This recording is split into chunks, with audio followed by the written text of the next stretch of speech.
कामयाब तो सभी होना चाहते हैं, लेकिन कामयाबी बस कुछ लोगों को ही मिलती है। इसके पीछे सबसे बड़ा कारण होता है कि कामयाब लोग कभी भी एक्सक्यूजेस यानी बहाने नहीं बनाते हैं।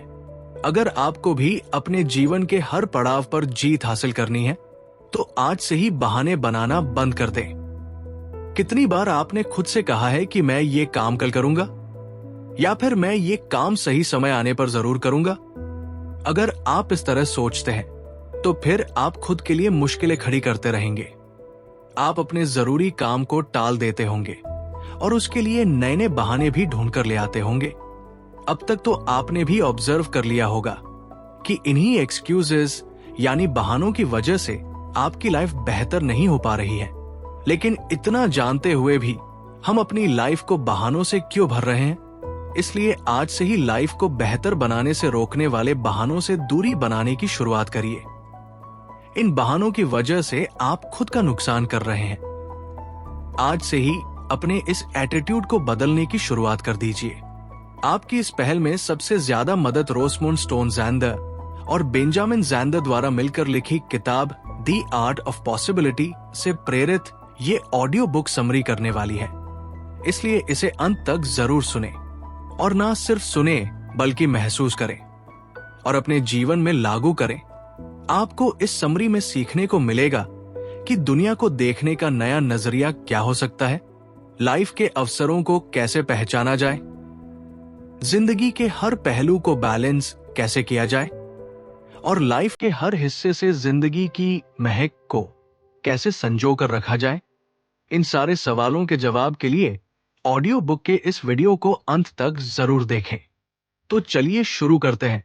अगर हमें द आर्ट ऑफ पॉसिबिलिटी को समझना है, तो हमें ऐसे इंसानों को समझने की कोशिश करनी होगी जिनका नजरिया आम नजरिए से अलग है, जिनकी सोच में ही कुछ ऐसी बात है कि दुनिया ने उनके सामने सर झुकाया। ऐसी ही एक शख्सियत मास्टर पेंटर पाब्लो पिकासो की बात करते हैं। वाकया उस समय का है जब पिकासो पेंटिंग की दुनिया में बड़े नाम बन चुके थे। एक बार वो ट्रेन में सफर कर रहे थे। तभी एक आदमी ने उन्हें अप्रोच करते हुए सवाल किया कि आप किसी भी इंसान की पेंटिंग को वैसा क्यों नहीं बनाते हैं जैसा वो इंसान होता है। पिकासो ने आश्चर्य से पूछा कि आप क्या कहना चाहते हैं। इसके जवाब में उस आदमी ने जवाब दिया कि किसी भी पेंटिंग में आप फनी रंग दे देते हैं। ऐसा क्यों? इसके बाद उस आदमी ने पिकासो को एक पिक्चर दिखाई और बोला कि ये पिक्चर मेरी पत्नी की है। पिकासो ने उस आदमी को बताया कि हमारा नजरिया लिमिटेड है। हम वही देख पाते हैं जो दिख रहा है। हम कभी भी आगे की तस्वीर की कल्पना नहीं कर पाते हैं। भले ही पिक्चर में उसकी पत्नी नजर आ रही है, लेकिन उस तस्वीर में उसकी पत्नी की शख्सियत नहीं दिख रही है। जैसी वो तस्वीर में है, वैसी वो असल दुनिया में नहीं है। ह्यूमंस वर्ल्ड को 3 स्टेप प्रोसेस से समझने की कोशिश करते हैं। सबसे पहले किसी के भी सेंसेस इंफॉर्मेशन को सेलेक्ट करते हैं और फिर उसे ब्रेन में फीड करते हैं। इसके बाद इंसानी ब्रेन उस इंफॉर्मेशन के आधार पर काम करना शुरू कर देता है। इसका मतलब सीधा सा है कि हम जो कुछ भी समझते हैं, उसका कनेक्शन हमारी बायोलॉजी से जरूर होता है। इसलिए हमें समझना होगा कि हमारे पास दुनिया को देखने समझने का एक लिमिटेड फ्रेम है। इसलिए यह हमारा कर्तव्य है कि हम खुद के नजरिए से सवाल करते रहें। हम खुद से जितना ज्यादा सवाल करेंगे, सोसाइटी और लाइफ को लेकर हमारा नजरिया भी उतना ही ज्यादा बेहतर होता जाएगा। इसलिए हमें लाइफ को देखने का नजरिया बदलना होगा कि क्या डर भी किसी को मोटिवेट कर सकता है। इसका जवाब है कि सर्वाइवल का डर लोगों को काम करने के लिए मोटिवेट करता है। ये बात थोड़ी अजीब सी लग सकती है, लेकिन सर्वाइवल का डर लोगों को मोटिवेट करता है। प्रत्येक व्यक्ति जन्म लेते ही उसी वक्त से वर्ल्ड ऑफ मेजरमेंट में आ जाता है, जहां हर दिन उसकी तुलना किसी दूसरे इंसान से होने लगती है। वर्ल्ड ऑफ स्ट्रगल में बताया जाता है कि दुनिया में जीना बहुत कठिन है और रिसोर्स बहुत कम है, इसलिए कंपटीशन तो करना ही पड़ेगा। इस वजह से इंसान की थिंकिंग लिमिटेड हो जाती है। हम सोचने लगते हैं कि सर्वाइवल एक स्ट्रगल है। अब आप खुद कल्पना करिए कि अगर किसी को बता दिया जाए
आप बैलेंस की कला में मजबूत हो जाएंगे, उतनी ही जल्दी आप लाइफ की कला में भी मजबूत हो जाएंगे।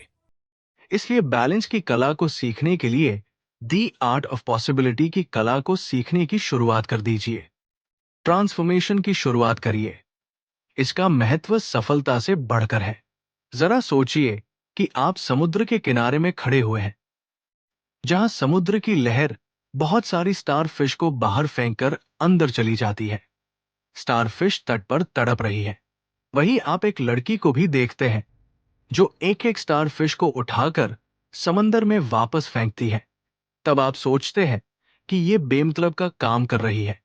ऐसा करके भी ये सभी की जान नहीं बचा पाएगी, लेकिन इस बेमतलब के काम के बाद भी वो लड़की कुछ स्टारफिश की लाइफ जरूर बचा लेगी। अब सोचिए उन स्टारफिश की लाइफ में कितना बड़ा डिफरेंस क्रिएट होगा। इसलिए कहा जाता है कि सफलता का मापदंड पूरी तरह से नजरिए का खेल है। सक्सेस और फेलियर एक ही सिक्के के दो भाग होते हैं।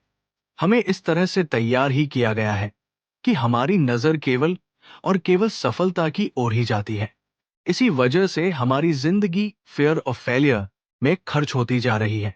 इसलिए ऑथर कहते हैं कि स्टारफिश से ध्यान हटाइए और खुद की लाइफ पर लगाइए। आपको पता चलेगा कि अब समय आ गया है कि हम अपनी लाइफ को थोड़ी सी आजादी गिफ्ट में दें। हमें फियर ऑफ फेलियर से बाहर आने की कोशिश शुरू कर देनी चाहिए।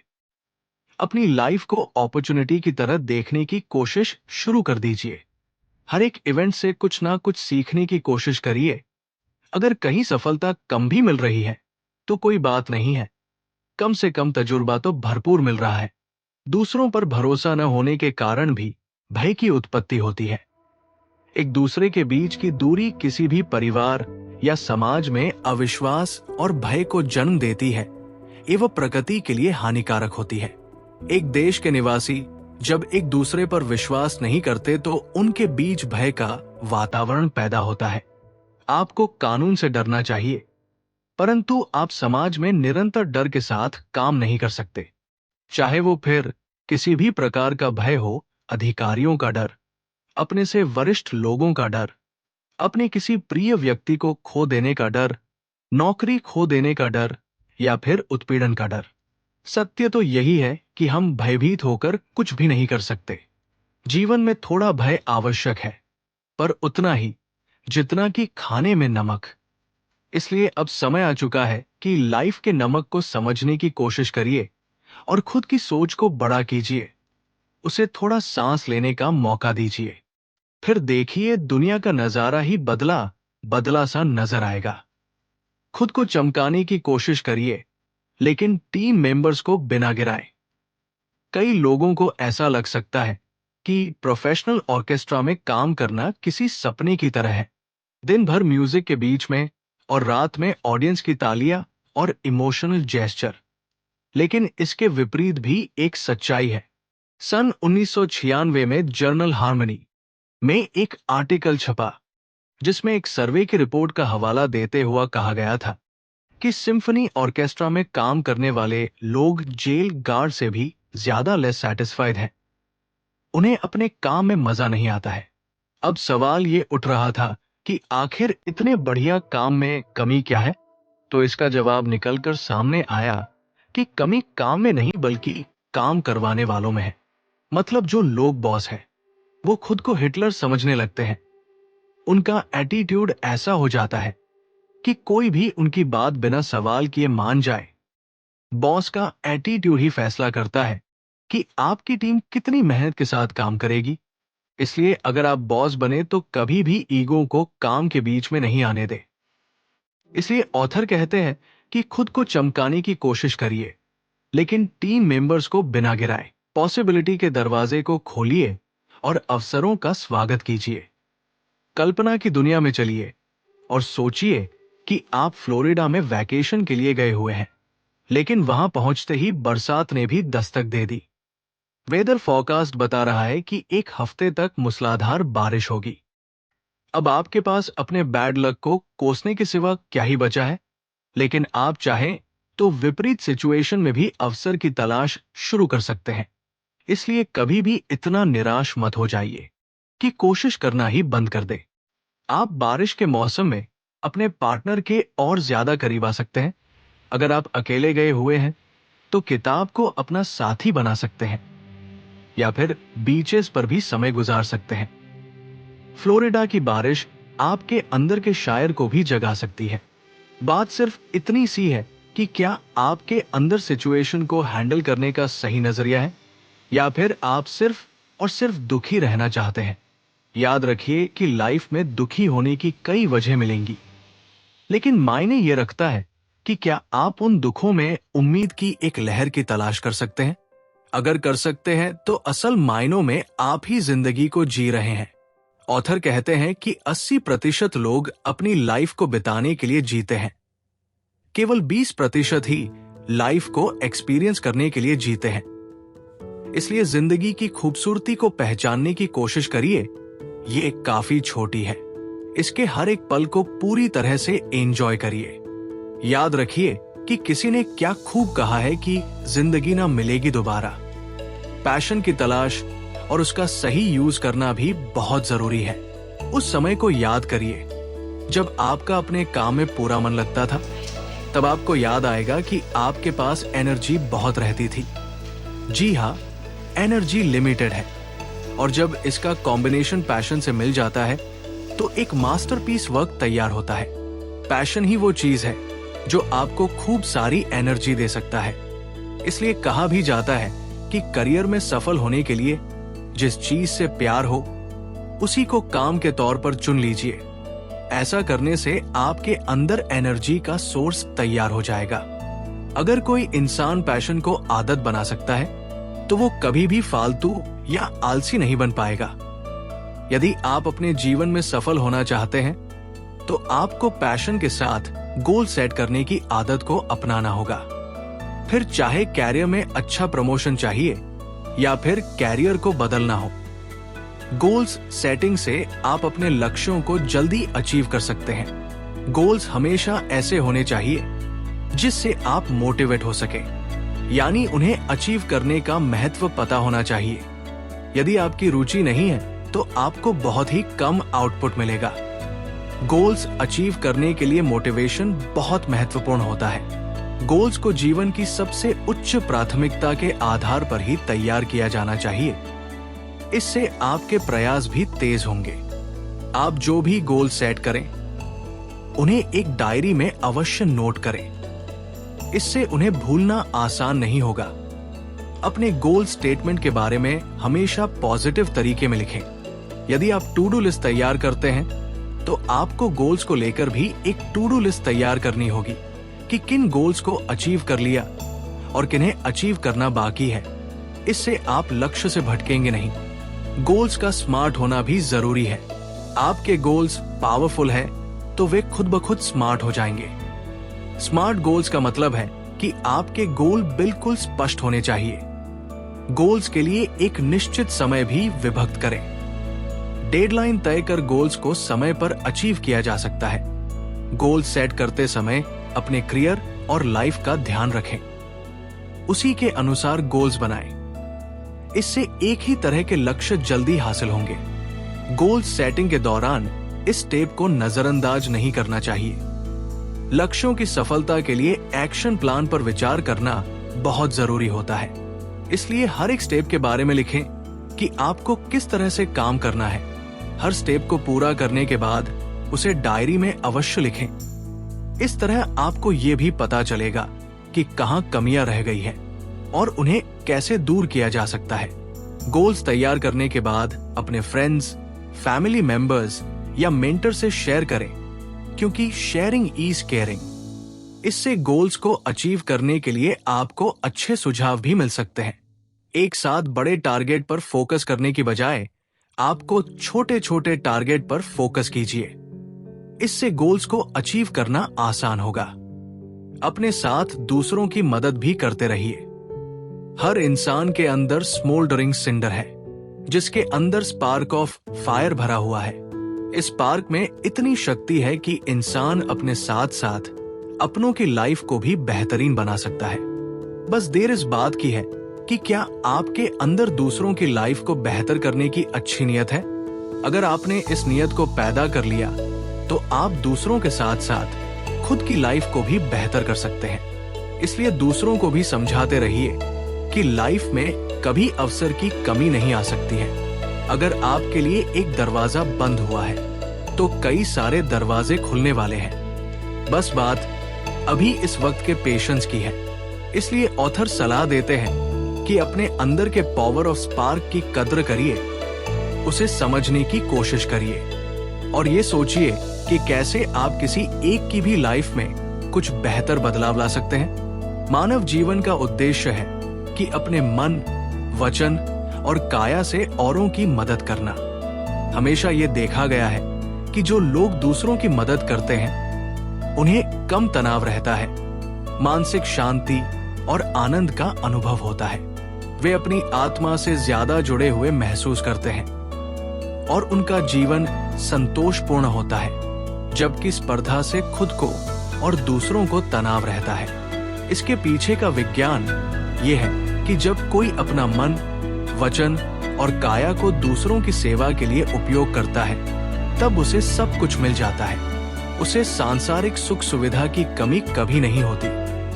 धर्म की शुरुआत ओब्लाइजिंग नेचर से होती है। जब आप दूसरों के लिए कुछ करते हैं उसी पल खुशी की शुरुआत हो जाती है और खुशी की शुरुआत ही दी आर्ट ऑफ पॉसिबिलिटी की शुरुआत है। ईगो या घमंड से दूर रहने की कोशिश करिए। इतिहास के पन्नों में ऐसे तमाम किस्से भरे पड़े हैं जिनमें कॉन्फ्लिक्ट की बात की गई है। उन कॉन्फ्लिक्ट में राष्ट्र, राजनीति, प्रेम, राजगद्दी, पावर तमाम चीजें शामिल हैं। अगर आप बारीकी से उन कॉन्फ्लिक्ट्स की तह तक जाने की कोशिश करेंगे तो आपको पता चलेगा कि पूरी लड़ाइयों और बर्बादियों में ईगो और घमंड का बहुत बड़ा योगदान रहा है। इसलिए ऑथर कहते हैं कि अगर आपको एक इंसान के तौर पर तरक्की करनी है तो आपको घमंड से दूर रहने की कोशिश करनी चाहिए। अगर आपके अंदर घमंड आ जाएगा तो आप कभी भी किसी से कुछ भी सीख नहीं पाएंगे और बिना सीखे तो अवसर के सफर की शुरुआत ही नहीं हो सकती है। दी आर्ट ऑफ पॉसिबिलिटी के सफर में स्किल और सीखने का बहुत बड़ा योगदान है। लाइफ की हर सिचुएशन में आपको सीखने के लिए तैयार रहना चाहिए। बिना सीखे इंसान में बेहतरी नहीं आ सकती है। याद रखिए कि अगर स्किल खरीदी जा सकती तो आज के समय में हर अरबपति स्वामी विवेकानंद या फिर ग्रेट अब्दुल कलाम हो जाता। लेकिन ऐसा नहीं हो सकता है, क्योंकि स्किल को कभी भी खरीदा नहीं जा सकता, उसे मेहनत के साथ सीखा जाता है। इसलिए अब वक्त आ गया है जब आपको खुद का बेस्ट वर्जन बनना होगा। याद रखिए कि आपको बेहतर केवल आप ही बना सकते हैं, इसलिए अपने आप को सिखाते रहिए। जहां से जो कुछ भी बेहतर मिल सके उसे वहां से सम्मान के साथ ग्रहण करने की कोशिश करिए। अगर आप चाहते हैं कि लोग आपको लीडर के तौर पर कई पीढ़ियों तक याद रखें, तो खुद को लॉ ऑफ लेगेसी याद दिलाते रहिए। अधिकतर लोग खुद से सवाल नहीं करते हैं कि लोग उनके जाने के बाद उन्हें कैसे याद रखें। कई लोगों को यह सवाल अजीब भी लग सकता है, लेकिन अगर कोई लीडर चाहता है कि उसे कई पीढ़ियों तक याद रखा जाए, तो उसे खुद को याद दिलाते रहना चाहिए कि इस धरती में उसके पास सीमित समय है। इसी सीमित समय में उसे कुछ ऐसा कर जाना है जिसे लोग मिसाल के तौर पर याद रखें। मिसाल बनाते रहिए, विरासत अपने आप बन जाएगी। जिंदगी एक ऐसी पूंजी होती है जिसे आपके बाद की पीढ़ी भी आगे बढ़ाती है। इसलिए हमेशा जिंदगी की खूबसूरती को याद रखिएगा। कुल मिलाकर इस दुनिया में कभी भी पॉसिबिलिटी की कमी नहीं होने वाली है। बहुत से अवसर हैं, लेकिन हम उन्हें देख नहीं पा रहे हैं क्योंकि हम लोगों ने सर्वाइवल को ही मुश्किल समझ लिया है। हम सोचते हैं कि इस दुनिया में टिके रहना ही बहुत मुश्किल है, लेकिन ऐसा बिल्कुल नहीं है।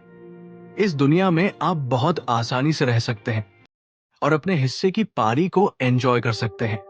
बस निडर रहिए और दिलेरी के साथ जिंदगी को एंजॉय करिए। कॉन्फिडेंट रहिए, मस्त रहिए और जिंदाबाद रहिए। कभी भी किसी सिचुएशन या इंसान से डरिए नहीं। डर केवल खाने में नमक की तरह ही होना चाहिए। हाँ, साथ ही घमंड में भी मत रहिए और सबकी इज्जत करिए। ये ऑडियो बुक समरी का वीडियो आपको कैसा लगा, हमें कमेंट बॉक्स में कमेंट कर जरूर बताइए। आप और कौन सी या किस तरह की वीडियो या ऑडियो बुक समरी सुनना चाहते हैं, हमें कमेंट बॉक्स में कमेंट कर जरूर बताएं। अगर आपका कोई सवाल, सुझाव या समस्या हो तो वो भी हमें जरूर बताएं। आपके सुझाव के अनुसार हम वीडियो या ऑडियो बुक बनाने की पूरी कोशिश करेंगे। ये वीडियो आपको पसंद आया हो तो इसे बार बार देखिए, लाइक कीजिए और अपने दोस्तों को भी शेयर कीजिए। इसी तरह की और वीडियो या ऑडियो बुक समरी सुनने के लिए हमारे YouTube channel power of life changing books को सब्सक्राइब कीजिए। फिर मिलेंगे एक नई प्रेरणादायक यात्रा में। धन्यवाद।